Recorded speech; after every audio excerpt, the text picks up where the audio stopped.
I'm Sue Wingen. I'm overnight lead host for Cold Weather Care. I'm so happy that you are going to join us in this wonderful ministry. You will enjoy it so much. I'm here at the front door where our guests will arrive and our evening host will greet them and bring them in and get them settled. First of all, I'd like to take you out into our area so that I can show you where our guests will be and we can meet then our evening hosts. Our evening hosts will, at 8:30, turn over the keys to us, and they'll turn over the binders, which will be in the kitchen, and I'll show you that later. When we first get here, I would like to encourage you to come at 5:30 on Mondays and join us for dinner, 6:30 for the rest of the week. This way, it's a good chance to get to know our guests and interact with them, and just give them your heart. As we meet the overnight hosts, again, remember you'll get the keys. The female overnight host will keep the keys in her pocket or on her person. And also remember to get the code for the lockbox so that you can lock up in the morning. Now we'll go over to our arrangements for the nights where you will be sleeping. Hopefully you will have remembered to bring your sleeping bag. You will need an alarm clock. Personally, I use my telephone, and just remember to bring a charger because it's got an alarm on it then, and also some personal items. You will have your own cot to sleep on. You will be behind locked doors. And the female guests will be in room 105 and 106, excuse me. And this will be your room right here. It's the business office. And your cot you will set up in here, and you can leave it in the corner as you tear it down the next morning. So if we are at capacity, the male host would then go and sleep out in the main cafe area. Hopefully that will happen quite often, that we are at capacity. The Lord has blessed us in many ways. I also want to remind you, when your guests are in their rooms, remind them that if in any emergency, they can come to room 106 where the female host is, and if they need any medical help, if they need any medications like Tylenol or anything, we can get those for the night. If they have any catastrophes to them, have them not hesitate to knock on the door. Now we'll go ahead and go down the hallway, and I'll show you where our guests will be staying. Since it used to be that we used to have to turn the rooms out of preschool rooms, but now with our new addition, they can be guest rooms that don't have to be turned over during the day. Down this hallway, you'll see we have rooms 104, 103, 102, the student center. These will be turned into our guests' bedrooms and homes for the week. Again, remind them if they do go out of their rooms at night, their doors will be locked, and they do need to prop open their doors. And if they get locked out, remind them not to hesitate to come and wake the female host up to let them back in.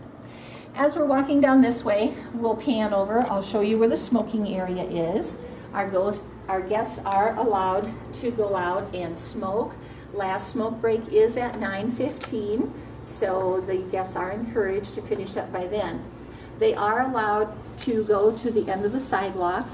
If they do need to get anything from their personal vehicles, a female host must escort a female, and a male host must escort a male host. And we do need to keep track of who is going to their cars and report this to the coordinator so we can kind of keep track. And then also, we do not allow any guests, and that is a strict adherence policy. Okay, so now we'll go back into the main dining area where we encourage you to interact with the guests, get to know them. Again, check with your host, evening host, to see if all of our guests have arrived, if there's any guests that are going to be late, if there are any situations that have come up that we need to know about or to notify the coordinator. Also, something new this year is that we do have the host coordinator's phone that is accessible to us at all times. Many times when one of our guests is coming in late and they need to call us, so the female host will carry that phone. If someone's knocking on the door needing to get in, they can call Christina's phone number, and we will answer it then and let that person in. Also, if there's breakfast casseroles that need to be dropped off in the morning, say at 5:30 a.m., then that person can call the female host so that she can let that person in also. We'll go over here now, and again, we'll have, this area is for our children to run and play and get rid of some of the stress that they've had for the day, get them ready, because at 8:30 p.m., lights are out for children 12 and under.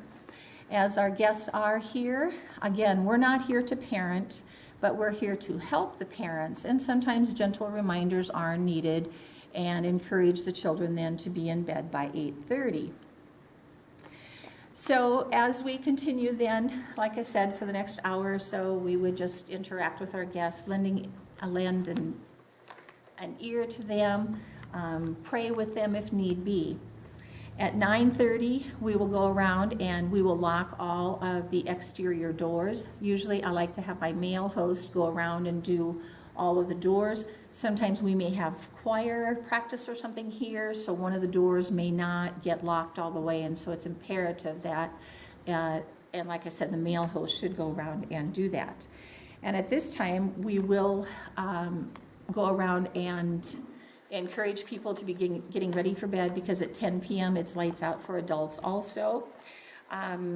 And then the female host will go around and lock all of the guest room doors, just to ensure their safety so that no one can get into their rooms at night.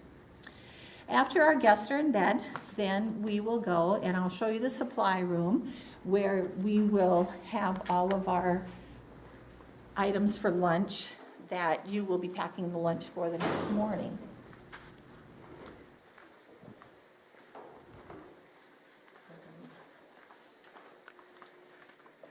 And you will have a key to get into this room. Right now, we're kind of rearranging the room, so bear with. But as we come in, you can see all of our supplies that you will need. We have all of the different bins. This bin 1 is for coffee, and bin 2 is for paper products. So it makes it much easier to just, gather whatever supplies you need to make your sandwiches for in the morning. Here in the refrigerator, we will have a menu for the lunches. Lunches are generally, sandwiches, peanut butter and jelly, or turkey and cheese, or a lettuce salad. And we do have the sign-up sheet that you will, again, check before all the guests go to bed to make sure that that is signed. And also, whenever you take something out of the refrigerator and open it, we'll have stickies here so that you can put those in, or put the stickies on the product so we know when it does expire. And like I said, anything you need will be in here. When you do make lunches, you will always have to have gloves on. That is a state rule for us to have the kitchen. And also, I will show you in the kitchen, we do not put any bins or anything on the floor according to state regulations. As you bring things out of the supply cabinet or room, you can put them here on this cupboard, and then we'll go into the kitchen, where this is where you will be making the lunches for the next morning. Usually what I like to do is get the sign-up sheet for lunches and get our little brown paper bags, and then put the guest name on them, and then whether they want peanut butter and jelly or the turkey and cheese sandwich, line those all up here. You can use this table right here to set up in the center so that you have more space to put all of your bins on. Also, what I like to do at night, because you're going to be waking up at 5:15 in the morning, is you can come over here and make your coffee already, usually 1 pot of decaf and 1 pot of regular. Sometimes you may end up needing 2 pots of regular. So in the morning, I usually get up at 5:15. You need to come in and you need to plug the coffee pot in. It needs at least 20 minutes to warm up. If you don't get that 20 minutes and you pour your water in, you will have cold water coming out, so you need the 20 minutes. And I usually do that the first thing because a lot of time the guests that's the first thing they like to do is wander out and have a cup of coffee. Now we'll go out back into our guest area and we'll go through the rest of the morning routine. 5:30 a.m. Is wake up for the male host. Usually it's a female host. It depends on who you want. Either one, you can decide the night before who you want to have start the coffee. But tear down your cot and just put it in the corner of your room. And then at 5:45 a.m. you'll go around and gently knock on the doors to wake up your guests. Your female host usually is the one that can do that, and then she'll unlock the guest doors at that time. Be gentle, mornings are hard. And then about 10 minutes later, about 5:55, go back and just do another gentle knock on the door, kind of assess who's awake. As you're seeing your guests out in the hallway, you can remind them to kind of pick up their rooms. If the guests are returning that night, they just have to straighten their linens. And then if the guests are leaving and not coming back that night, then they will need to strip their cots and place all the linens in a black trash bag and put it in the hallway. Then the female host and male host can come out, set up breakfast, bring the lunches out. You will have it placed in the refrigerator the night before, and set those out on this table here, along with bowls of fruit. We'll have either apples or oranges, and then bring water out and the condiments, set those out on the table also. And then, let's see, after that, pretty much, have some good conversation, encourage them so that they have a great day. By 6:45, you can start cleaning up the breakfast items, wipe off the tables, turn off the coffee pots, wipe down the counter, make sure then that you've closed this door or this gate so that nobody can get in the kitchen.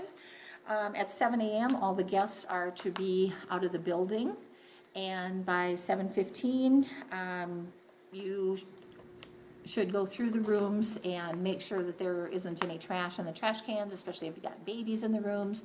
Make sure and check those trash cans and deodorize the rooms. Lock your door, and then you are ready to leave. And all you need to do then is go and put the key in the lockbox, and God bless you for serving. Thank you.